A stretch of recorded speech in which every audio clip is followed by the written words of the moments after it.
Hi, my name is Emily, and this is Sunshine M's podcast. It's nice to see you again. Welcome back. I am talking about love this month, and oddly enough, this week is my sister's birthday, and so I'll be talking about familial love. So, what even is familial love? Familial love is a bond that is rooted in shared experiences through kinship and familial ties. I'm super fortunate and I am close with my parents and my sister. I haven't always been close with my parents or sister, but I also believe that familial love is not just people that are biologically your family because it's definitely, like I said, rooted in shared experiences through a kinship bond. My sister is 7 years older than me, and she is my best friend.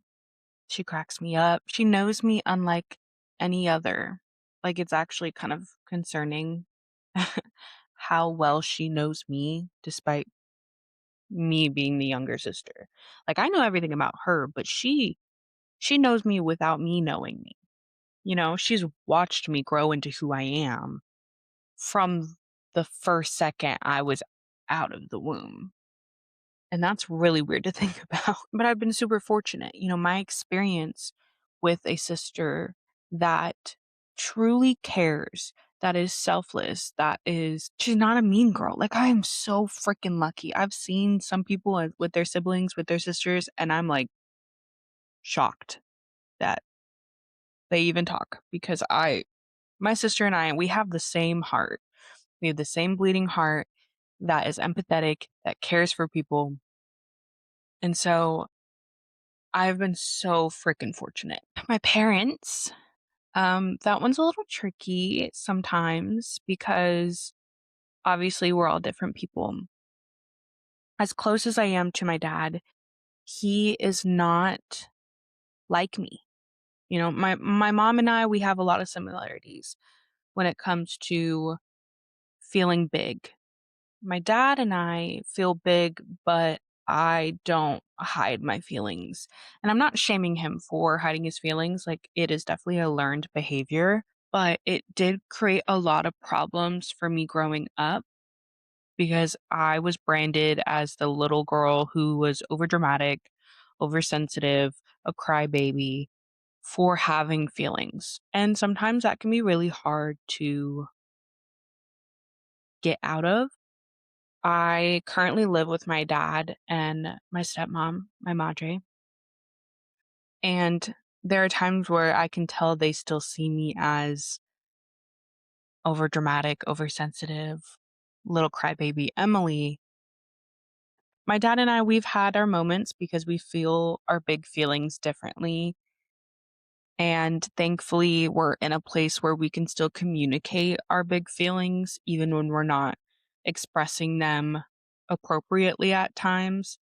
Like, I have my quick fuse from him, and it's to the point where, like, we both are able to blow up and then communicate about it and apologize and take ownership and accountability and all of those things. So, again, I am so fortunate for the family bonds that I have. My extended family and that one's a mixed bag. Growing up, I was told the phrase, like, family's forever. And you may not like your family, but you'll always love your family and you'll love who they are. And then I was constantly bullied, left out, judged by people who were supposed to be forever, even adults. And then I want to say, this is making me emotional, but I want to say that the tears are flowing. Woo. I told you I'm sensitive, you guys. Um, I want to say that the one person that would tie everything together, she was so good at bringing us together and helping us forget how big our differences were. They never came up when we were all together because she was so good at loving. And that's my granny. Unfortunately, she passed away a couple years ago.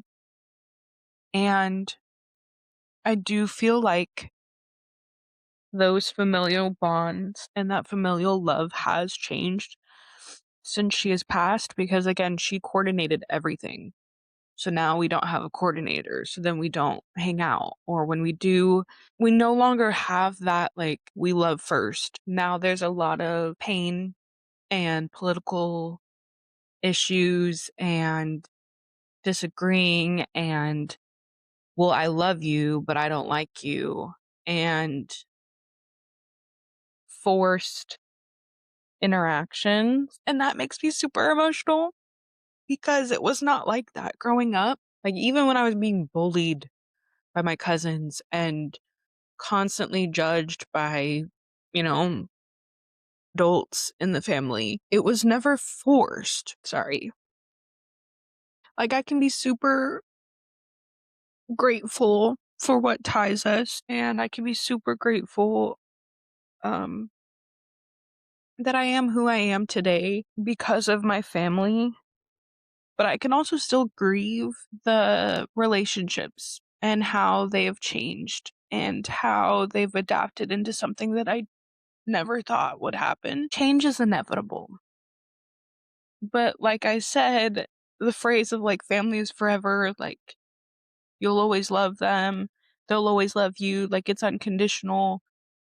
That went right out the door just a couple years ago. And that's with my like extended family. My sister would die for me. My parents would die for me. Like all three of them. I am so fortunate to have family that defend me and advocate for me and care for me. I think it's just important that we acknowledge where all of this came from. Like, I am a goofy kid who, this is really hard to talk about,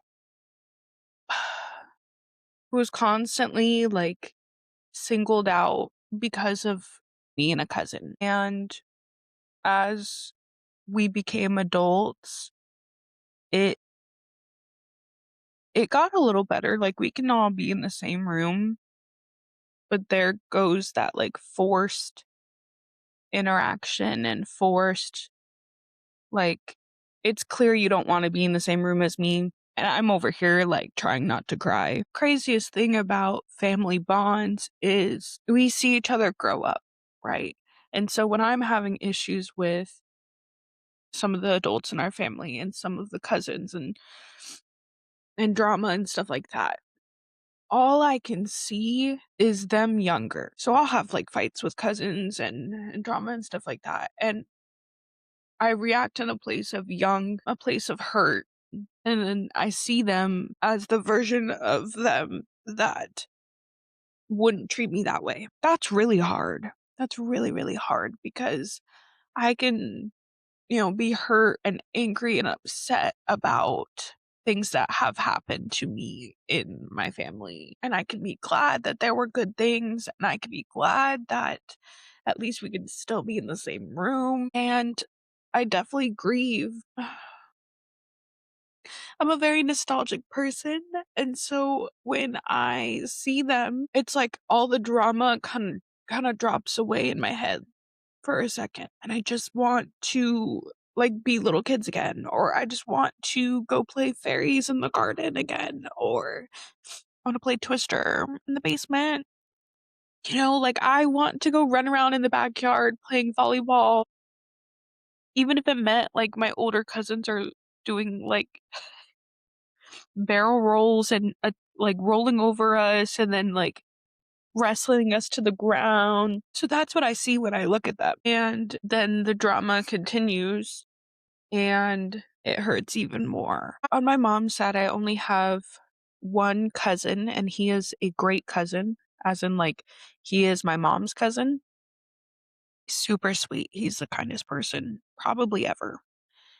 But I don't have any cousins. I have two aunts. One of them's a great aunt. Like my family is very small on my mom's side. And then there's my dad's side, who he's one of eight, and they all had a bunch of kids. And like that's who I grew up with. So if you recall me talking about, leaving my small town, like, my small town was them for the majority. The majority of my family are in that small town, and when I say, like, it doesn't feel like home anymore, now you know why I'm grieving it so much. And for any of my family members that are listening to this and judging that I'm crying or that I'm talking about this, I'm saying the nicest amount of things right now, and I could be saying all of the bad things that have happened, but I am not. I can't remove who I am in that family without removing who my granny was in that family, because all I wanted to be like was her. Oh my gosh, I did not know I was going to be crying all over this episode. It's important to note that loving does not mean losing yourself. Sometimes it's okay to walk away from relationships, even if it's family. Like, I grew up with the phrase, family's forever. Like, you don't have to like each other, but you will always love each other. And it's fine. You love that. My gosh, I'm crying so hard. Sorry. It does not mean losing yourself. Love does not mean that you accept disrespect. It does not mean that you allow people ignoring your boundaries.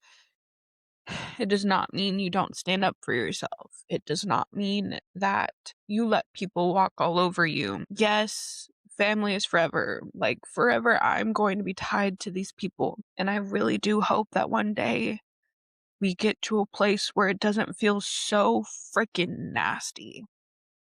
I would love to get back to how carefree it felt like when we were kids. Oh my gosh, let me say that again without sobbing.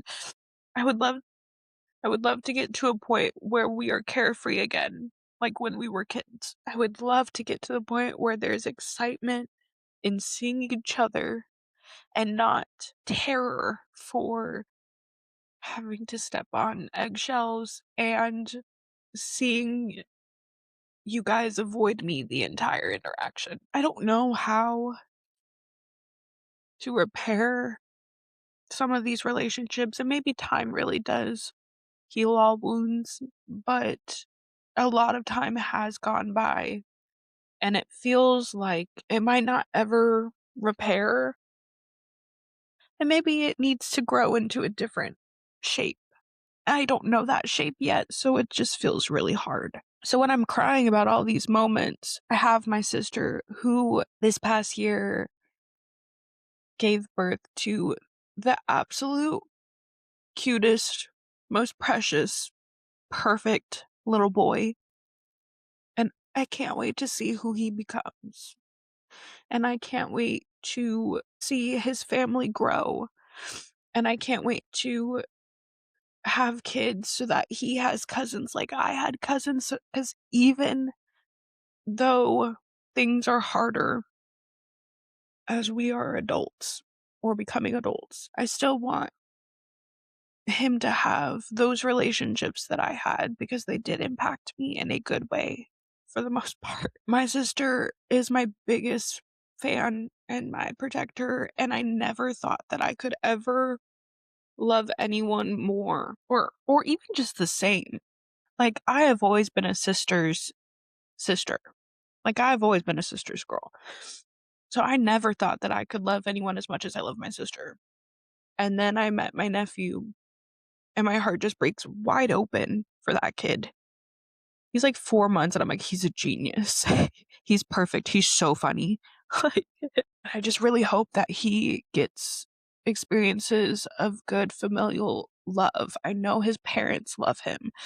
I know eventually if they want to have more kids, they will love him.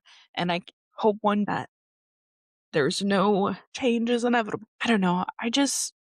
Crying aside, I think familial love is so very important. I'm so fortunate to have three amazing parents who give a fuck about me. To have a sister who would do anything for me. I have cousins. I'm currently at my aunt's house because I am watching one of my cousins. And I would go to bat for her. I would do a lot. And I am so fortunate to have such amazing familial love in my life, and I can't wait for that to grow more as my family grows more. I have such a big heart. I have so much room to love more people, so I'm excited to see how that adapts as I grow up, as as I settle down, as I have a family of my own. I guess what I'm just saying is like these bonds, this kinship, these relationships do impact who you are. They shape who you are, even from as a little one. So I invite you guys to reflect on what love looked like in your family at home growing up and how that's impacted you. And maybe think about how that's changed. Like love looked very different for me growing up than it does now. And thank God. So I just I don't know, I wanted to take the time to talk about these bonds and just know that it's okay to not be close with your family. It's okay if you're super close to your family. It's okay if you're going through different changes and seasons with your family. I hope it gets to a point where it is healthy and beautiful and loving again. I speak from a place of hope myself. And yeah, that's why I think familial love is so important. Thank you so much for listening to the Sunshine M's podcast. Take what you need, leave what you don't, and I will see you next Friday. Until then, keep showing up for yourself. Bye, guys.